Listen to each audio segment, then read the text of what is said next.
Observe this, brother.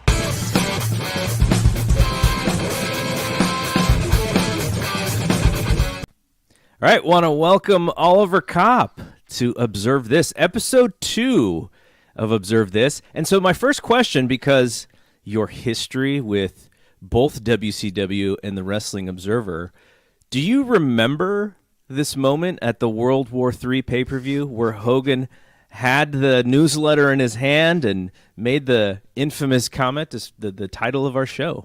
I kind of remember everything about that pay-per-view, and it's hardly any of it is good. I mean, let's be honest, a lot of the WCW stuff towards the end was kind of cringe. Yes. But there was also a lot of good stuff back in the day. Yeah, for sure. No, I got a kick out of it. It's kind of one of those things where if somebody knows what that means, they're really inside the wrestling bubble as a fan. So you kind of go, okay, I got you. You know, we're kind of from the same breed there. But so we're here to talk about the AEW pay-per-view upcoming this weekend. The last show, you and I did a preview on my old Fight Game podcast feed. So wanted to bring you back. I know you're paying lots of attention to this to this program. And I think you have really good insight on wrestling. So let's do this again, man. Sounds good. So I guess the first question is, on when I think about AEW pay-per-views, my favorite pay-per-view and the one that I was looking most forward to seeing was the very first Double or Nothing in 2019. Now, some of that was because I was actually going to be there live. You and I got to hang out for a little while with our friend Carla before that show. I would consider that like from my own ranking of how, a 10. I'm so looking forward to this show. Where would you rank this show as far as your interest heading into this weekend? I would say a 9, personally. Oh, wow. Because every match, perhaps with the exception of the Casino Battle Royal, it ticks one of my boxes at the very least. Okay. I'm kind of invested in every match for different reasons. No, that's awesome. I'm probably at, I think I was leaning around 7. And so I think the main reason is probably because of that triple threat main event. I'm not the biggest fan of these three-way matches, and it's so funny because WWE just had their Backlash pay-per-view, and there were a couple of them, and those matches were actually good. It's just what I like out of a world title match is just this mano-a-mano, or for the women, one-on-one, let's see who's the better person, and adding the third person kind of waters it down for me a little bit. I can't say I disagree with that. First of all, it's going to be a fantastic match. I have no doubt about that. Pac and Kenny are always great. We haven't seen Orange and Kenny in AEW. Yes. So that's definitely a first. And Orange and Pac had a great match last year at the pay-per-view. So, I mean, I expect it to really deliver in the ring. I personally prefer one-on-ones myself because I don't like the idea of a champion losing his title by not even being pinned. So we're going to put you over immediately right now. One of the comments from our live stream here says, looking forward to this. Oliver has an exceptional point of view and mindset when it comes to professional wrestling. Exactly why I brought him on here. Well, thank you, Mike, first of all. I've known Mike for over 20 years. Great guy. And he knows what's up. I'm a super fan in terms of wrestling history. He really knows what he's talking about. So that's awesome. Thanks for putting me over. Check's in the mail. All right, Mike. Thanks for checking in, and hopefully you enjoy the show. So let's talk about matches that you're most looking forward to. I'll give mine away, and I don't think this is a surprise if you've listened to any of my podcasts on the Fight Game podcast, on the Wrestling Observer, and Figure 4 podcast network. It's Moxley and Kingston against the Young Bucks. That's the one where I feel like, wow, this feels like a really special match. I've never seen it before. There's enough in the story for me to just be really sucked in. What is the match that you're most looking forward to? Well, you just named it. Okay. Literally. I'm a sucker for tag team matches anyway. It was the first thing that came to mind when AEW got started, that it was going to be my kind of promotion, with all this emphasis on tag team wrestling and all these great teams being brought in. Moxley and Eddie were not a team I was picturing together maybe 2 years ago. Yeah. I loved their feud last year. They kind of had a vibe, right? Like old friends who just don't get along with each other. And the fact that they were able to turn this into a friendship now, that they're a tag team together, they're challenging for the tag team titles, and literally all I want is for them, after they're done wrestling, to just do a show on Netflix where they visit a different bar in every episode and just tear the owner a new one. I would watch 10 seasons. Amazing. So, what's actually interesting about Eddie is Eddie came to AEW when there were no fans. And he's grown so quickly as a top-level talent. And then when they finally go back to running shows, I feel like the crowd is just going to explode for this guy. Like, maybe like he's never heard it because he's never worked for a promotion that is running large buildings like this. It's almost like, he's kind of bubbling here in the pandemic, and then when he gets out there, when we go back to, whatever TV or, 10,000 seat buildings for pay-per-views, I feel like just live, like his reaction is going to be, just incredible. It's really interesting because if you consider that he was so close to hanging up his boots for good, and then he walked on to AEW Dynamite challenging Cody, and he had this great promo. And the thing with Eddie is, it doesn't matter whether he wins or loses. He doesn't lose support. People believe in him. He's one of the realest guys in pro wrestling. And Moxley is kind of the same way. Maybe not as high strung, but those two together are just magic. Like, I loved Hangman and Kenny Omega. They were my favorite tag team of the past 20 years. But Eddie and Mox are my favorite tag team right now. Yeah, me too. All right, we do have a question. Get your thoughts on this from my buddy Chris DePetrillo, who I do the Karate Kid podcast with. So he says when Brody passed, Moxley made a comment about wanting to team with him and tear through the roster at one point. Do you think some of these ideas that he had for Brody are being done with Eddie? It's possible. I mean, both are brawlers. Both are rather real guys, and both never really had this huge name before coming into AEW. Obviously, Brody was big in the WWE, but in a totally different context. Like, he was always a supporting cast player. In AEW, he was a main eventer. Not that he didn't main event in WWE at times, but it was different. He actually meant something, and he helped cement the TNT title to be a real title. Not just like a television title, but basically on the same level as the world title. Maybe slightly below, but he and Cody laid the foundation, and Darby built upon it. Yeah. So, yeah, I do think that a couple of ideas that might have worked for Brody and Mox could also work with Eddie and Mox.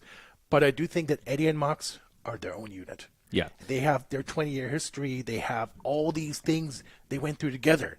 I mean, that's the thing. Everything Eddie said was real. Yeah.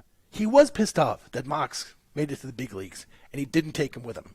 Eddie had his demons back then. He was really hard to deal with, but he matured. Now he's the locker room leader. I mean, amazing how AEW that happened. Really lucked into something with him. I think the thing that you could sort of say works for both is John had a chemistry with both people. He'd worked with Brody in WWE for a while, and then he's got this long-term relationship with Eddie. So I think no matter what, the thing that stands out most to me is just the chemistry that he has with Eddie. And I think it would have been a different chemistry, but I think he would have also had that with Brody.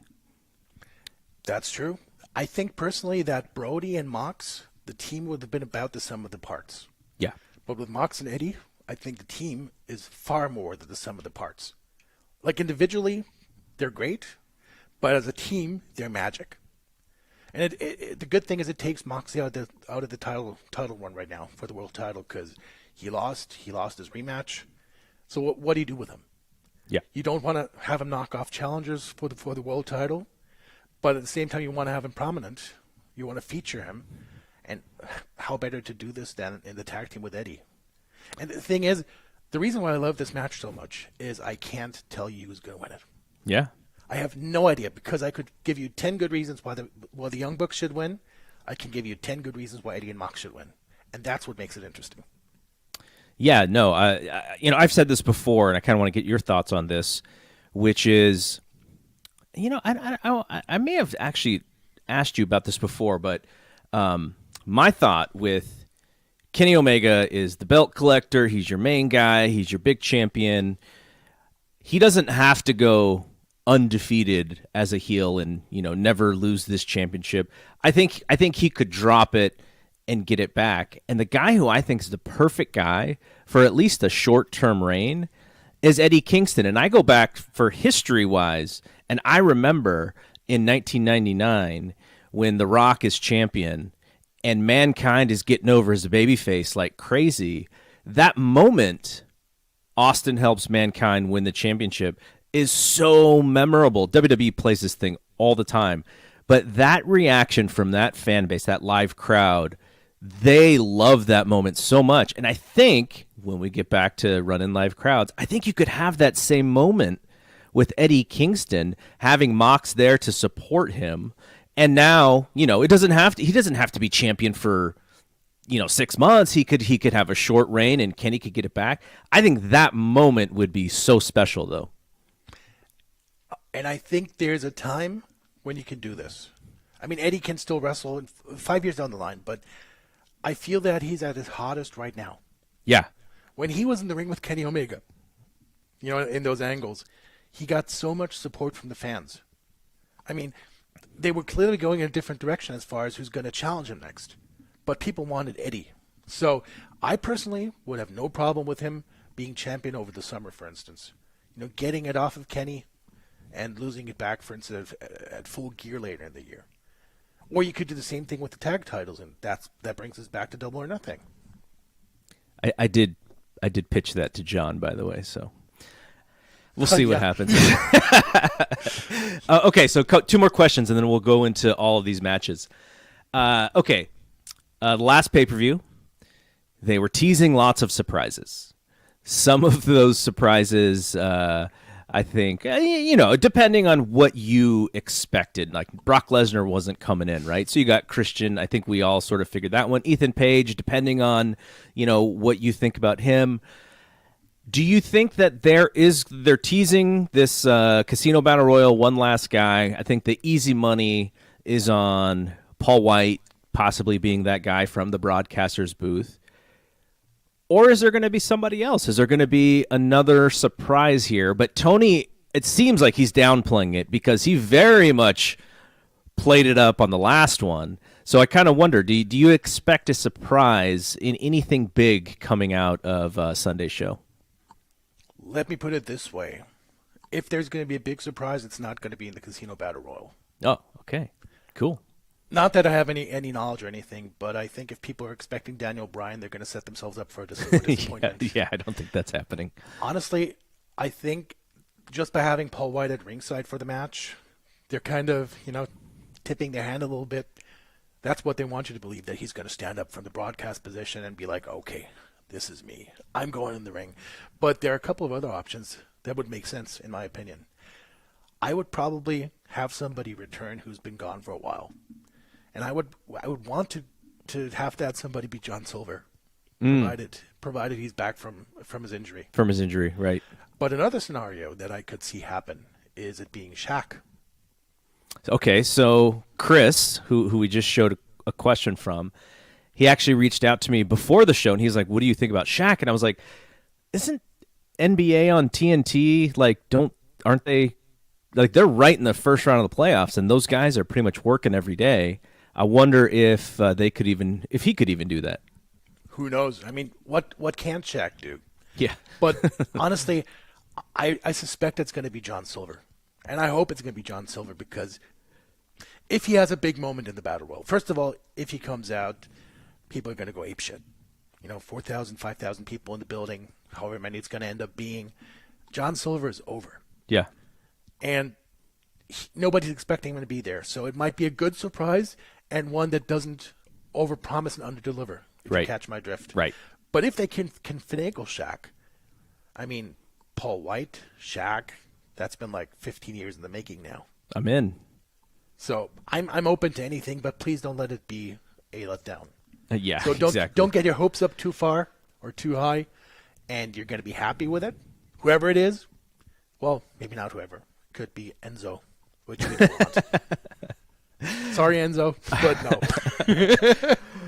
Okay, so last question before we move on and talk about these matches.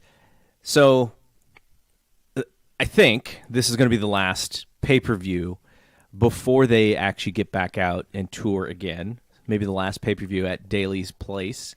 How do you think the pandemic era of AEW will be remembered in 5 to 10 years? I've asked myself that question before, and I think, and I've actually talked to a couple of folks about this already, I think 20 years down the line, people are going to talk about Daly's Place and AEW at Daly's Place like we think about the ECW arena now. This mystical place where all this magic took place. Last year's Stadium Stampede, for instance, was glorious. All those moments that took place at Daly's Place over the past year saw AEW grow by leaps and bounds, like from being the new kid on the block towards, kind of cementing their position. Yeah. And I think Daly's Place is going to be there in Madison Square Garden, if that makes any sense.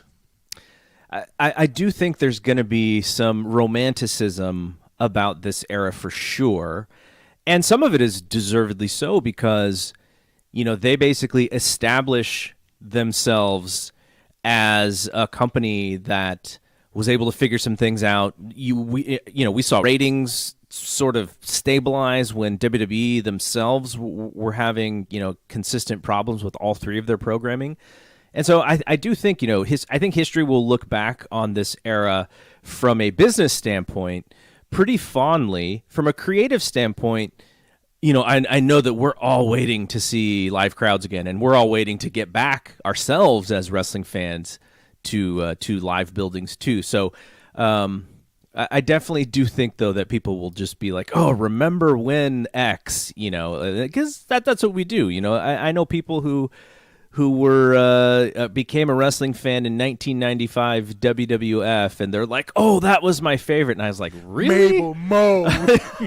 I was like, are you sure that time of all times? They're like, yep. So, people who kind of became fans during this time, I think definitely will remember this era fondly. The thing that I kind of think that's going to play into AEW's favor here is if you picture the first 2 months of the pandemic, a lot of the stars couldn't be there. Yeah. The California guys couldn't come, the New York guys couldn't come, and it kind of forced AEW's hand into opening their doors to others a little bit more. Yeah. We got Ricky Starks out of it. We got Eddie Kingston out of it. We got Cody getting squashed by Brody out of it on TNT. We got a lot of people coming into their own. Britt Baker getting injured, and being at ringside, sitting in her wheelchair, just directing traffic every week. Yeah. She came into her own as a character, as a personality during that period. They did have some breathable moments for people to kind of create. Yeah, for sure. Look at what happened with QT Marshall. He wouldn't be where he is right now had the pandemic not happened. Anna Jay, Preston Vance, Allin Angels, all of them wouldn't have gotten the big chances they got if everybody else had been around. If the Bucks had been around, MGF had been there. Just think back to Kenny's match against Allin Angels. That 4-star squash match that went like 13 minutes. That wouldn't have happened had everything been normal. Yeah. A lot of those special moments. I also think that the one person who probably got hurt most by the pandemic was Hangman Adam Page. Mm-hmm. Because his momentum kind of got stopped cold. Yeah. Coming out of Revolution, coming out of that classic tag team match, the will they, won't they with Kenny Omega. So much was building. Everybody was invested, and he kind of got cooled off over the past year. Yeah, hopefully they can reheat him back up once the crowds are back. I don't doubt that. But the question is, do you want to reheat him now?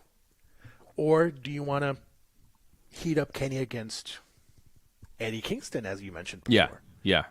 Like, there are so many short-term options that make more sense than doing Kenny against Hangman right now. Right. Be it Brian Cage going after Kenny, be it Lance Archer going after Kenny. There's history there as well, with Kenny doing the assisted one-winged angel against Lance Archer. There's so much there. What I kind of think is going to happen in a way is that the AEW forces are going to assemble and try to compete against the Elite and try to get rid of the Elite. And that's going to happen more and more. Now it's Mox and Eddie. You already heard Frankie Kazarian Yes. Wants to kill everyone in the Elite, wants to put them in the ground. So you got 3 guys now. Who says Jericho's not going to join next? There's still history with him and Kenny. Yep. Kenny probably wants his win back at some point. Well, I don't know. On Twitter, There's Jericho said he's the best wrestler in the world. So. Well, yeah. I mean, a lot of people think he is. Yeah, there's no angle starting up, at least on Twitter. Right. I'm not going to say that Randy Orton is the best wrestler in the world. JR is entitled to his opinion, but I think JR's getting content aggregated for his podcast. That's what he's doing. You know what? It's what Jim Cornette is doing.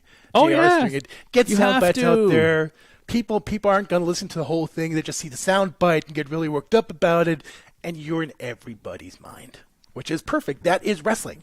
Yeah, you sell a story. 100%. All right, let's talk about. Wait, go ahead.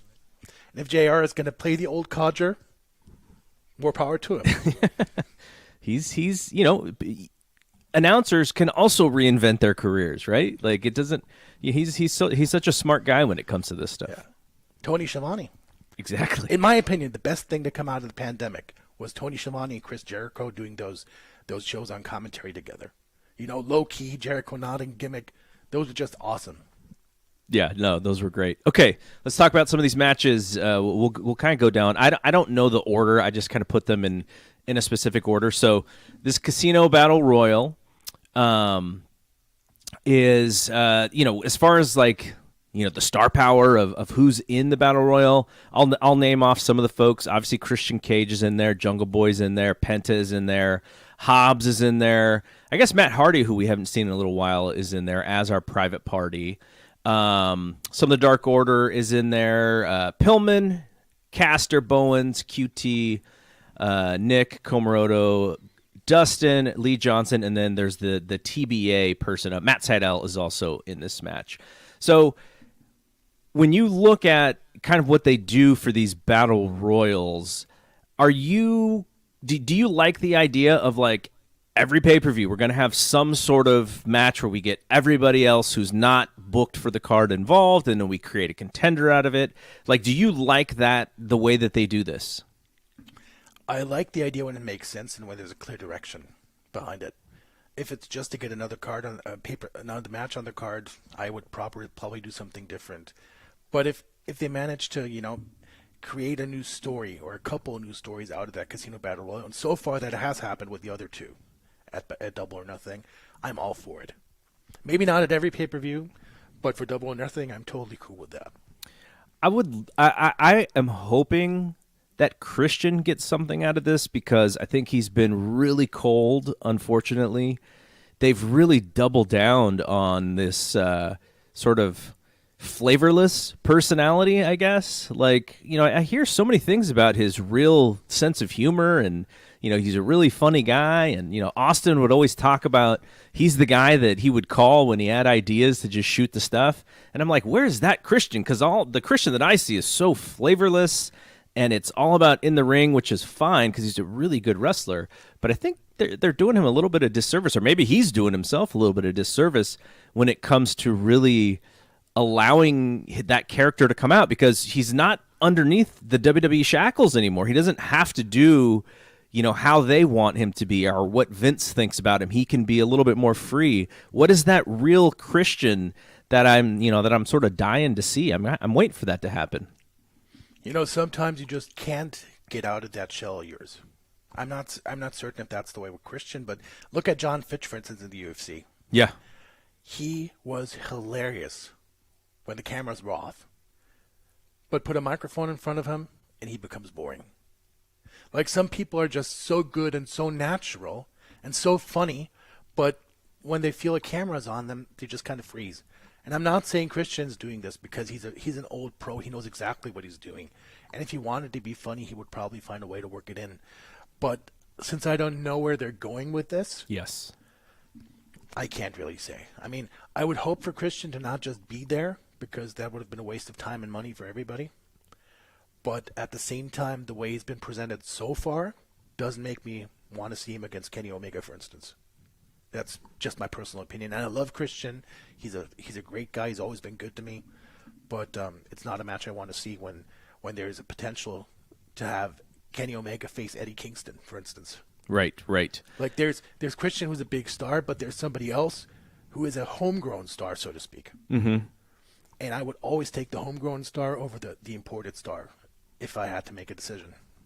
So out of those names that I named, if it's not Christian, is there anybody else who you think could get something out of this and that they could actually use? Because, who else could we see face Kenny Omega? I'll go back to what I said initially. I would pull the trigger with John Silver and see how far he can take it. Interesting. Very interesting. If he's ready to return, because he's got this weird charisma. He's the small guy, but really buff. And he's had really good matches with Kenny in the past in different situations.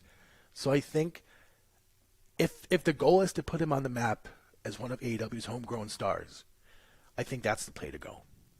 And I see that, for instance, on Being the Elite, they've been moving Alex Reynolds and John Silver away from each other a little bit. Like Alex is doing his thing with Pretty Peter Avalon now, and Leva, and John is kind of doing other stuff. So maybe they're kind of testing the waters how each would get over as a single, as opposed to those being a tag team. Right. But right. What do I know? I mean, it could be Jungle Boy for all I care. Yeah. Like he's been doing a really big fight against Kenny Omega for a while now. All right. So here's another question, and it's about Brian Pillman Jr., which is from Chris again. Do you think Pillman Jr.'s shine continues? Maybe not a win, but have him be a marathon man, or maybe the last one left? Or was the tag match as far as they go with him for now?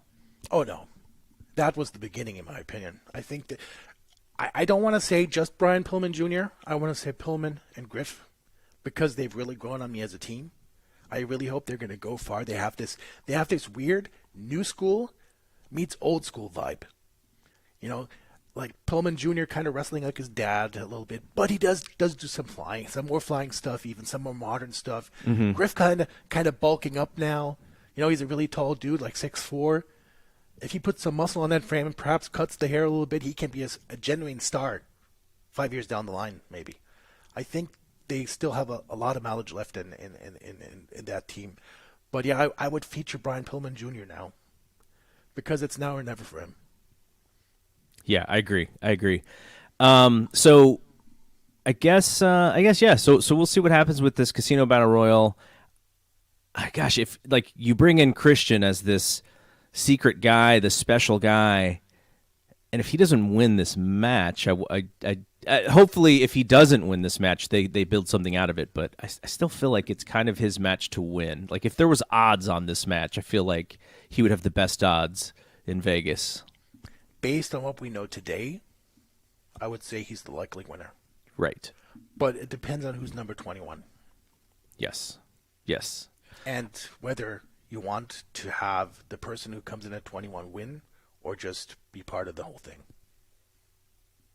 All right, let's move on. Hangman Adam Page versus Brian Cage. I think most of us were pretty surprised to see Brian Cage win that match on Dynamite. I know it was kind of out of the blue for me. I've seen a lot of Brian Cage because he's wrestled out here locally a lot over the years, and he has such an interesting character because he's this giant guy, looks like he's $1 million, but there's still some things missing with him character-wise, interview-wise, which is why Ricky Starks, and Taz are really great for him. Would you buy some stock in Brian Cage here, or do you think he's kind of where he's going to be? It's a good question. First of all, I wasn't shocked that he beat Hangman, because they had to get out of Hangman versus Kenny for now. Mm-hmm. But I was shocked at how decisively he beat right. Hangman. The way it kind of reminded me of when Brody squashed Cody Rhodes back for the TNT title, and I think it was done both to reward Brian Cage for always doing the right thing and putting Darby over as strongly as he did, being a good soldier. Yeah, but the thing is, he's pushing 40. Yeah, Brian Cage doesn't have a lot of gas left in the tank as far as being a mainstream superstar, unless he becomes your stereotypical big guy. Right now he does a lot of stuff that big guys usually don't do. And that's kind of what makes him cool as well. You know, he's being so flexible and being able to do all these things. But there's a shelf life on him. And if they're going to do something with him, it would have to be now.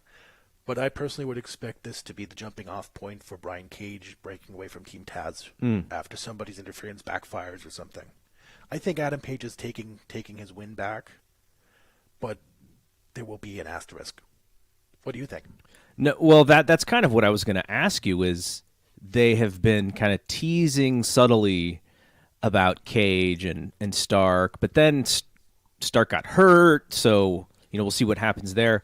But I think it'll be good. The thing that I kind of worry about, though, is if Brian Cage turns babyface, it seems like it may be a little bit harder for him to play that current character as a babyface. Now, the wrestling stuff in the ring, he can be a great babyface worker, but I'm just kind of wondering about, who's going to be the mouthpiece? Can he be his own mouthpiece? Do you pair him up with a valet? Like, I don't know what that part of his character looks like, but with him being a heel, you can have Taz and Ricky Stark talk for him, and that part of his character overall, he doesn't have to force it. He can hide behind them a little bit. So as a babyface, I do think that's a little bit harder. It is, no question, but you also have to be realistic and see that both main titles are on heels right now. So if there's going to be a main event future for Brian Cage, it's going to have to be as a babyface, for the time being at least. Yeah, and that's a good point. I don't think either Miro or Kenny are that likely to lose the title anytime soon. So he's probably best off being a babyface for now, especially since Wardlow doesn't seem to be turning anytime soon. Mm-hmm. Mm-hmm. And that's good. That's actually a good thing, because you don't want those guys kind of competing for the same spot. Because Brian Cage and Wardlow, it's basically Wardlow is a younger version of Brian Cage, not as jacked, but more athletic. But they would butt heads if they were both in the main event picture at the same time. Yeah, I see that. So, again, if you're going to do something with Brian, it should be now. But he shouldn't be beating Hangman again. All right, so the next match that I wanted to talk about is something that I've been pretty vocal about on my show, on the Fight Game podcast, which is, what the hell was that Cody promo? Where he, very much made it, USA versus UK, and Anthony Ogogo is, this bad person. And I was just like, wow, like, what a tone-deaf promo, at least to me. There are some people who really liked it. I just thought it was, based on what the country's been going through here, and what he was trying to do using the American Dream name. I was like, man, this is like the worst time to just use this name as a one-off. Why don't you use it in a build to something big? Like, this is, it's not going to be the main event of the show. So what did you think about that promo and sort of the way that he positioned himself and Anthony? I want to say it was his worst decision since getting that tattoo. And it's the problem is this: Cody is a babyface, and he's a fiery babyface, and he's a great babyface. But it's more that he's a babyface despite of everything he does, not because of it. I have no idea what he was going for with that promo. I have no idea what this US versus UK angle is supposed to be right now. I'm not sure if that's the right thing, personally. I mean, it's going to get heat, but the problem is that there's only one country in which this is cool. And even there, only a part of the country thinks it's cool. Once you move outside the U.S., especially if you move towards Europe, people are like, what the hell is wrong with Cody? Yeah. Like, I have a lot of folks who have contacted me over the last couple of weeks who said, hey, unless Ogogo absolutely murders him, this will have been a complete waste of time. He's got to win, right? Ogogo's got to win, but can Cody lose while utilizing the American Dream name? That's the kind of thing that I don't really get. Well, to be fair, I don't get most of Cody's programs, and I haven't for a while. It's another case of you could make a good case for either guy winning.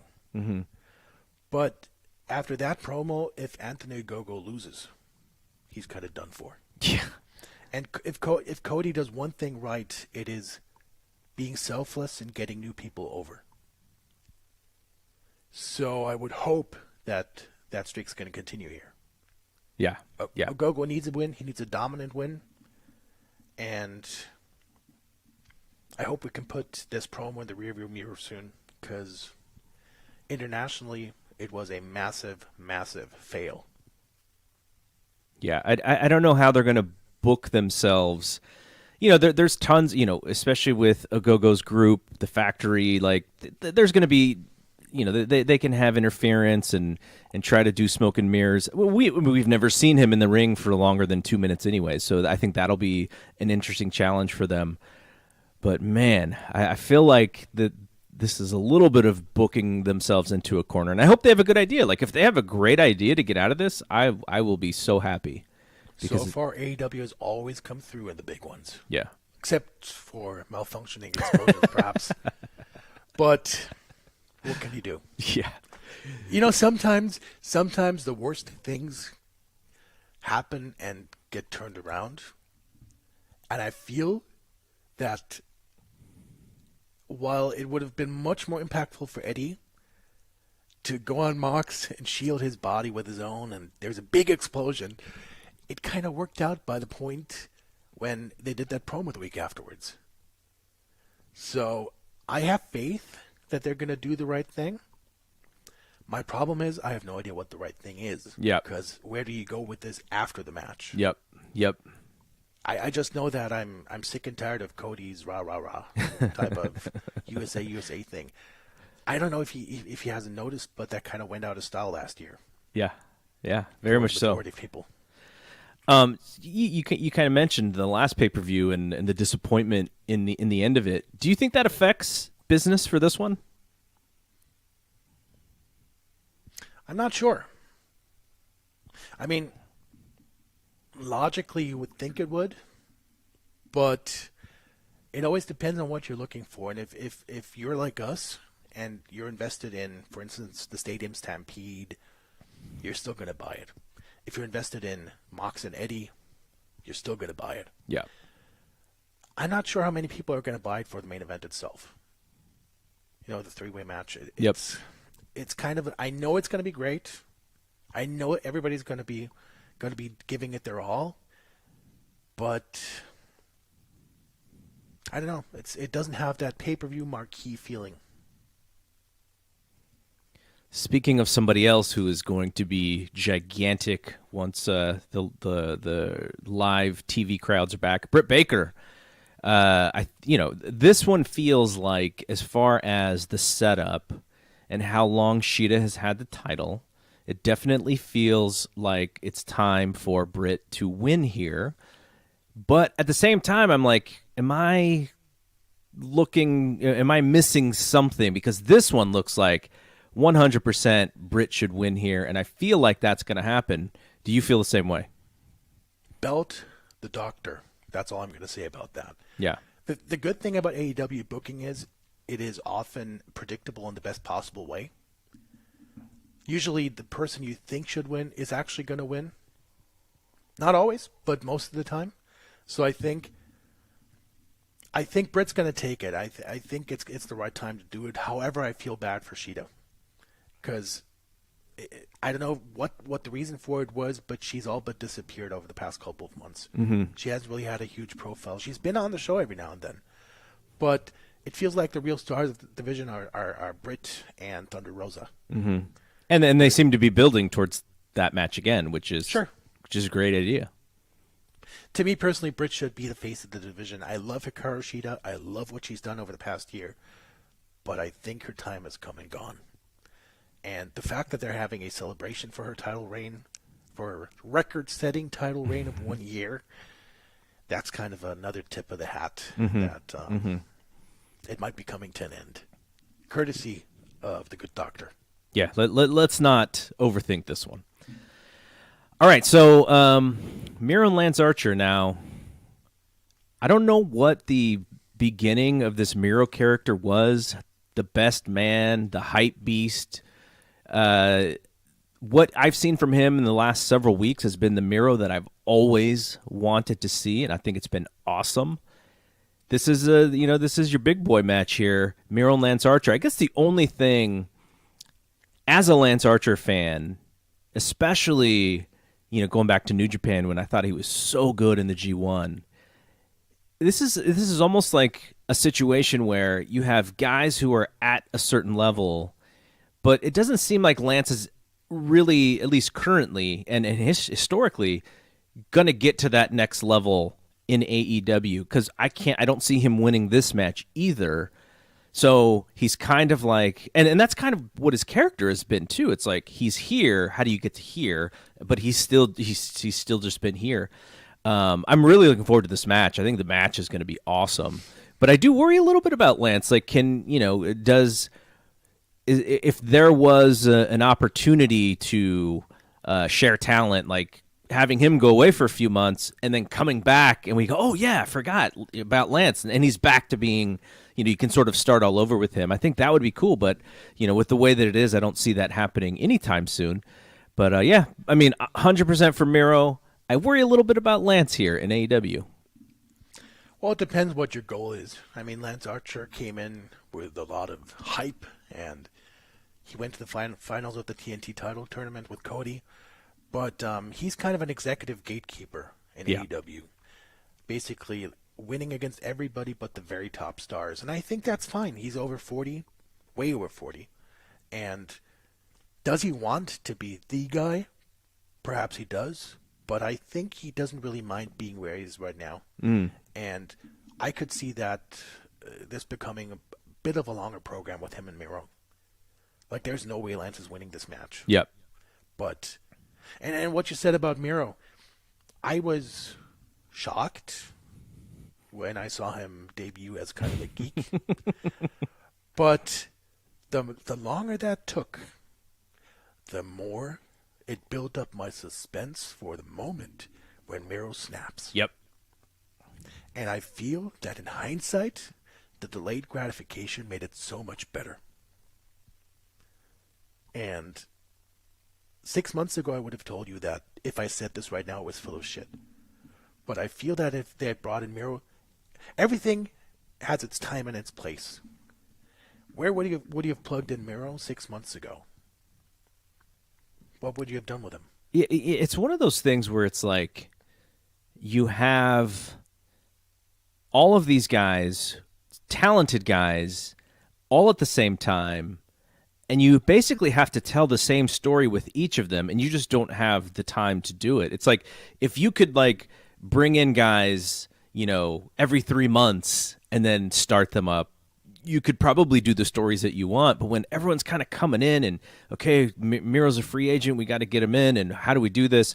Like you said, them kind of pausing on the serious version of Miro was really maybe not great creatively, and it didn't make me as a fan happy, but it did pause him enough to where when it was time to unleash him, now we're ready for it. So I think that's a really good point. But here's a question. Because of the idea that AEW, they only have 2 hours of TV, they're getting the extra hour in August. They have the 4 hours or whatever Dark and Elevation is at this point. In a sense, I still feel like even when they get that third hour, they're going to have still too much talent to be able to consistently push and have thoughtful stories for everybody. And so my buddy Dazza had this question for you, which is, will Tony Khan be willing to eventually cut people when the roster becomes too big for the number of spots they can justify? And Tony has not done that yet. Like there's been maybe one or two people, but a lot of that was sort of out of his hands. Do you sense that, there could be a cutting down of the roster? Because even, like I said, with 3 hours of TV a week, they still can't get everybody on there. Well, he did say that he wasn't going to let anybody go during the pandemic, which is more than you can say for most other big promoters. Yep. Logic would dictate that as contracts come to an end, he might consider who to keep or whom to offer a new contract to. I feel that wrestling is very much a business of opportunity and of a time and of a place. And some guys feel like they haven't been used well. I'm thinking of Penta, for instance. Mm-hmm. But The question is, when you have so much talent under contract, you can't push everybody at the same time. Because if you push everybody at the same time, you push nobody. Yep. So you have to pick and choose. And if you put a gun to my head and said, choose 5 guys to let go, I would be struggling to find the right people besides Joe Janela.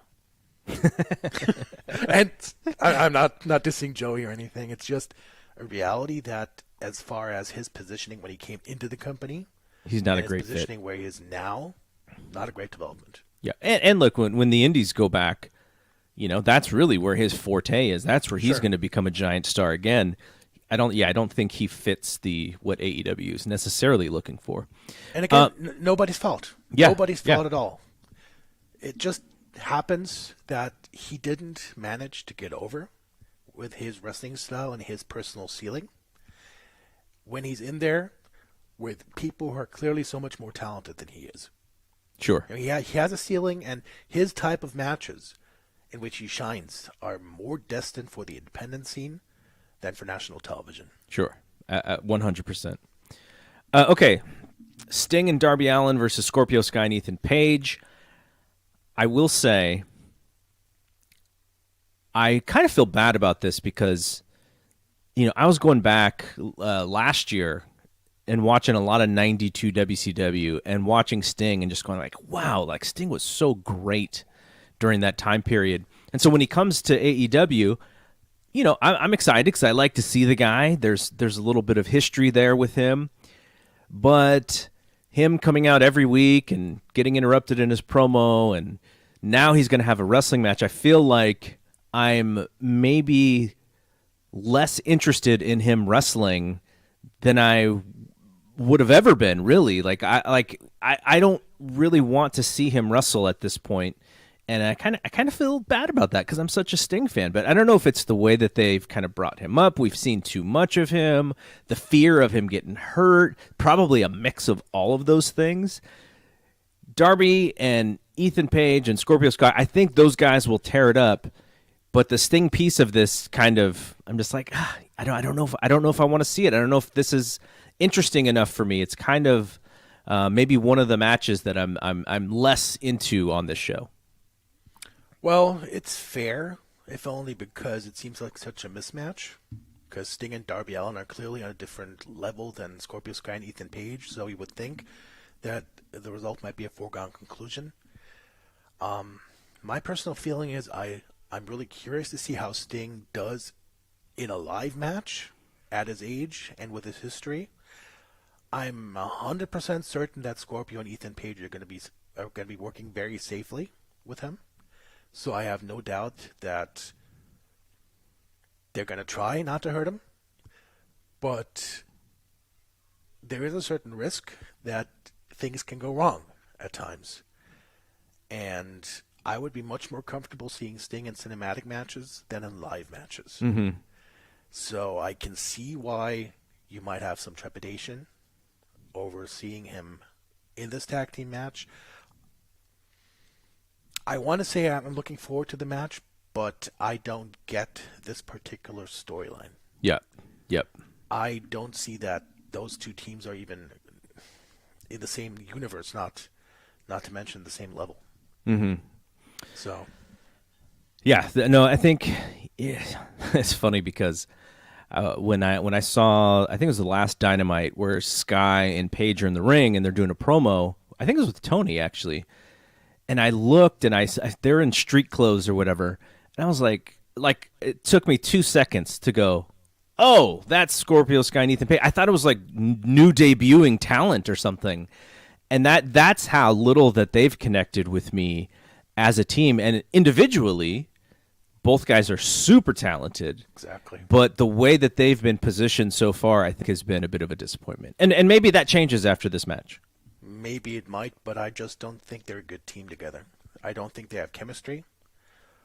It seems like Scorpio is one of those people who gets blander every time he talks. Yeah. And it's a shame because if you've seen him on various vlogs, he's a really entertaining guy, well-spoken. It's just when he tries to channel his wrestling heel, it kind of works against him. I think you're 100% right about that. When he's natural and he's kind of doing his thing, he seems so comfortable, so charismatic, also just a cool dude. He seems like such a cool dude, but in this role, he does not. He seems to be forcing it a bit. Honestly, I don't see him as a heel. I think he's completely miscast as a heel, and I don't see the tag team with Ethan Page. It feels to me like they were looking for somebody to keep both guys busy and said, oh, let's put them together as a tag team. Mm-hmm. And it may be unfair of me to say that, but that's my impression as a viewer. They get airtime, they do stuff, but they don't make an impression on me. I think it's fair. All right, the match that we talked about as the one that is our favorite, we don't have to talk too much about here because we've been talking about it already, but the Bucks and Moxley and Kingston, we've got the Air Jordans involved now. They were stealing the $1,000 Jordans, and I was actually cracking up because when they were talking about it, Excalibur, I think it was Ross who may have asked him, are these another new pair of shoes? And he's like, oh no, they wore them before. I was like, what are you doing? Like, they're supposed to be these rich guys. They can afford multiple pair. Like, why? And then he's like, no, they wore them before. So, But that was kind of the story heading into this match. Now, Moxley and Kingston, they got something. We talked about this earlier. What do you do here? The Bucks also have something. You got like these guys who are peaking together, and now what do you do? Who wins? Well, first of all, I think the Bucks are so much better as heels, but I'm probably beating a dead drum there. Yeah, and mixing metaphors. But a dead drum, yeah. I think See, that match gets me ridiculously excited because, again, I could make a case for the Bucks having to retain because it just works in the context of their gimmick. They need the tag team titles to be effective, but at the same time, you can say if they lost and perhaps had to swallow some of their own medicine. If Eddie and Mox cheated them out of the titles, for instance, the petulant Bucks could be great too. Acting like children, trying to get under people's skins, being pissy all day long, that could work too. Mm-hmm. So, while the Bucks should be the ones who hang on to the titles for at least as long as Kenny Omega is champion, I really want to see Mox and Eddie win. And the reason why is Eddie just needs to win one big match. Yep. He's lost every single major match he's had in AEW. And as I said, he's very real. He connects with people, but there's only so often you can lose before the edge is gone. And I feel he needs to win more than the Bucks do. What do you think? I would love to see Moxley and Kingston win. I think it'd be a great feel-good moment, like you said. But then again, if they do, and who knows if they would do the thing that I said with Kenny, that could be that moment, right? That we're talking about. I have a feeling the Bucks are going to keep the belts, probably beating Kingston. Again. Yeah, again. Because I don't see the other way out. Also, not to talk about mixing real life and wrestling, but I think, John and Renee are going to have a baby pretty soon, so we'll see how that throws a wrench into what those plans could be as well. You never know. I mean, they could work around it because they're only doing one show a week, essentially. So, but that's just another thing to think about. I do think the Bucks are going to keep it here. I would love to see it, though. I would love to see those tag team championships change hands and see that how many ever people are going to be in Daly's place this weekend blow up. Yeah, they're just going to be going crazy. I'm getting goosebumps just thinking about it. Yeah, it'll be awesome. But yeah, you make a lot of sense. What you're saying makes a lot of sense because there's probably more mileage in the Bucks keeping the titles than Mox and Eddie winning. Now, if Mox is going to go away, I really hope that his next challenger for the IWGP US title is going to debut and choke him out. And I hope it's going to be Minoru Suzuki. That would be awesome. Gosh. There's about 10 matches I want to see Minoru Suzuki have in AEW. And him and Eddie Kingston is pretty much on top of the list. Him and Darby is up there. Him and Miro could be really awesome. Yeah, yeah. No, so good. Again, fantasy booking is fun. It means you're invested. It in is. the product. It's so fun. And coming from me, a person who didn't watch any pro wrestling for 15 years after being completely out of it after we can Eddie thank died and been, we could thank AEW for that, right? specifically Double or Nothing. Like that whole weekend with StarCast and Double or Nothing, it hooked me again. Yeah. Cody and Dustin. So great. Now that was a 5-star match. Yep. That was maybe in 5.5. well. I mean, I feel like because we were both there live, it was even better. Like, because you just felt the emotion in the crowd. Like, I think because I was sitting next to Carla, our friend Carla, and she started crying for sure. And then just the people were getting to, like, both of those guys were so good that they were getting so sucked into that story, and we were all basically screaming whatever Cody's line was going to be about, my brother. Like, we were all saying it like 5 seconds before he said it because it was just the only thing to say. It was so awesome. But that's the thing. It also kind of mined reality. Dustin and Cody weren't close for a long time. Oh, yeah. They were kind of not adversarial, but at least competitive with each other. Giant age difference, too. That too. Same dad, but that's kind of where it ended. One got to see his dad growing up, the other didn't. It breeds resentment. Oh, yeah. And it's a relatable story because everybody's had those moments. I have a younger brother. My younger brother kind of got showered with adulation after he was born, and really until he was an adult. And I don't want to say I resented him for it, but as a kid, it kind of rubbed me the wrong way. Mm-hmm. And I can totally see that happening with Dustin and Cody. Mm-hmm. But the age difference is even bigger there. Yeah, for sure. But anyway, that was just magic. And you've been to the MGM Grand Garden Arena for some of the biggest UFC pay-per-views. Oh, yeah. I have never seen that many people with tears in their eyes than after the Cody-Dustin match. Yes. Yeah, great moment. Okay, Spring Stampede. I keep calling it Spring Stampede. Stadium Stampede 2, Pinnacle versus the Inner Circle. I think we all believe that this match has to be much more serious than the last one. The last one was really fun, but you had a lot of the, Matt Hardy, dunking people into the pool and all that stuff, right? Which was fun, which, some people didn't like it. They took offense to it. But overall, the theme of that match was, let's just have this, 30-minute ball of fun, ball of laughs. The country is pretty tired right now, but we're at a different place. And, coming from War Games, you can't do that style of comedy fun match with these guys. This is a blood feud. They already did the War Games match, which, is the sort of the culmination to the blood feud, but then it just leads into Stadium Stampede. What is your expectation with this match? That is the most difficult question I've been asked in months now. I agree that last year's Stadium Stampede was the right thing at the right time. People were kind of worried about COVID and the pandemic and what was going to happen, and everybody was locked down, and it was the right thing to have some light entertainment, and it delivered on every single angle, whether it's Hangman and Hager getting together in the bar, reenacting a classic bar fight from The Wrestler, to that insane series of Northern Light suplexes across the field, to the golf cart thing being revisited, to Hangman chasing down Sammy on a horse. Like, it was perfect for the time, but this is not the time or the program to do that.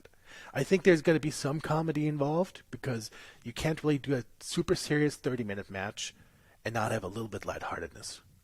And all those especially with the personalities involved, MJF, Jericho, those guys can do it in a way that is not going to pull you out of the seriousness, I think. Yeah. I want to say if there's going to be something goofy, it's going to be Wardlow and Hager. Because those guys are always eyeballing each other.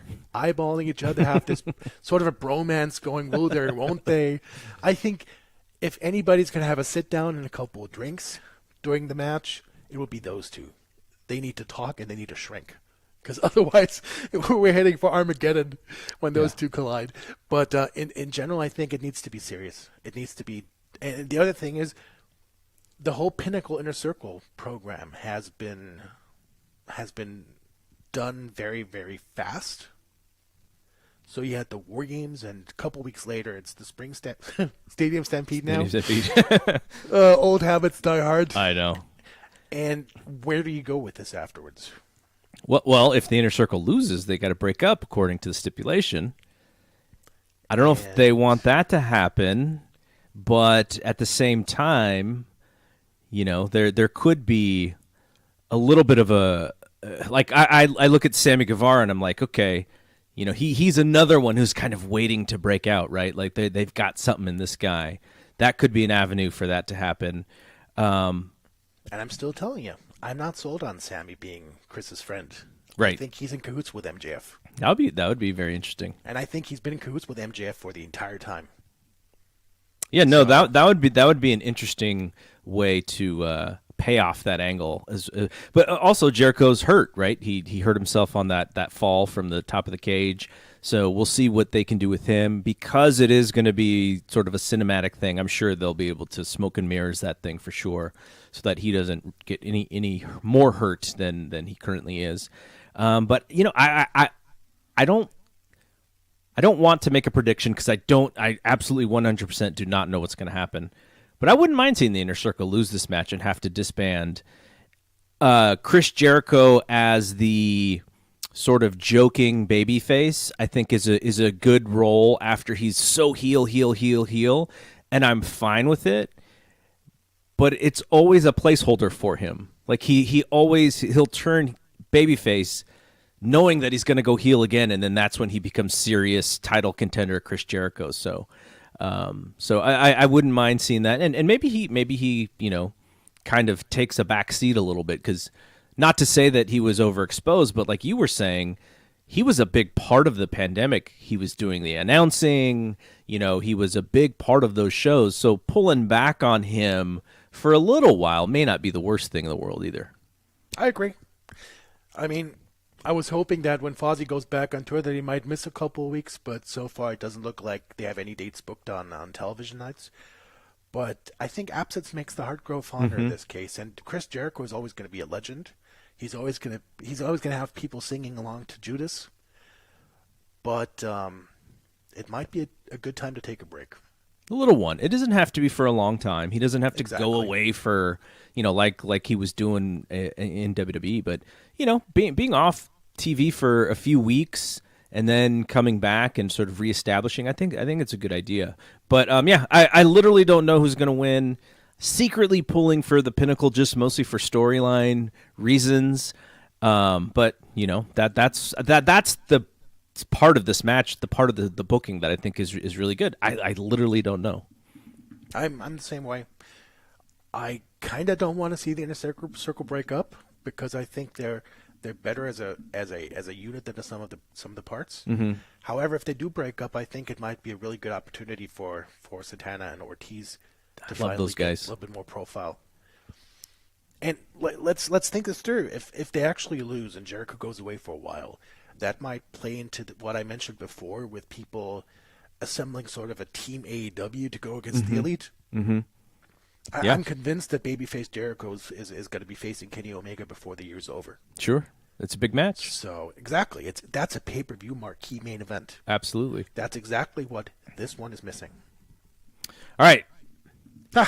Just as we talked about it, the last match talked about Kenny Omega, Orange Cassidy, and Pac. Now, Omega, a couple people have told me this. I'm not watching Impact, but John LaRocca, who's my podcast partner on the Fight Game podcast, Mike Gilbert, who does Brace for Impact on the Fight Game Media Network, they both believe that the Impact version of Kenny Omega comes across as a much bigger star than the AEW version of Kenny Omega. And so I wanted to ask you, not that I know if you're watching Impact or anything, but I kind of wanted to ask you about your thoughts on the Kenny character as it currently is.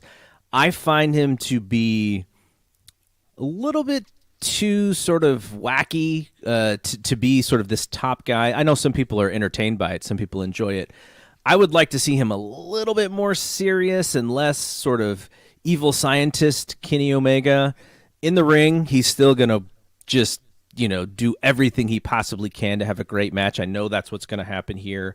But overall, that character, how does that character come across to you as, the biggest star top champion that they have? It's interesting to hear that people perceive him so differently in Impact. I did the German broadcast for the pay-per-view with him against Rich Swann, and I didn't see a huge difference between the two. But I agree that he's a bit more wacky on AEW. And I want to say if you took away the Good Brothers, Kenny might be more effective. Mm-hmm. I don't like he should be doing haha comedy as much. I think he should be. That's a good point, by the way. He needs to have something happen to him soon that takes away the haha. Mm-hmm. That makes him become serious again. He's got to have his own snap moment. He's going to have a snap moment. And maybe, just maybe, what you said earlier with Eddie Kingston, that might be it. Let's do it. Tony Khan, call me up. I got some ideas. It's neither going to be Orange nor is it going to be Pac. Yeah, I don't think so either. I feel bad about it because both are great guys. Both are great wrestlers. I have no doubt this is going to be a fantastic match. But I don't care. I don't care who wins this. I do not care. I know it's not going to be Orange. It's not going to be Pac. So I don't care. Would you position this in the main event slot, or would you actually put it? Yeah, okay. Because I'm wondering what is going to be the main event of this show. You got 3 matches that could theoretically all be the main event of this show. I would close with the Stadium Stampede. I think nothing else is going to be able to follow it in its own way. And if you're going to have a major angle take place in that, I think you should close with it. Especially if it ends up that the Inner Circle has to disband. Right. That's the cliffhanger you want to go off the air with. Not Kenny Omega, whether he wins against Orange or Pac. To me, that's a foregone conclusion. Yeah. You want to finish strong, especially after the last pay-per-view. Hey, man, this was a lot of fun. I also want to say thank you to the folks who posted questions. We got through all the matches. We did it in a little bit over an hour, but I love this. As much as many times as you can do this when we just talk preview AEW shows, I think we have a nice little thing here going. So thanks to Oliver. Let's make sure you follow Oliver on Twitter at Oliver Copp. Definitely do that, and you can follow us at Fight Game Media as well. So thanks to Oliver. I'm Double G. We'll see you when we see you. Peace out.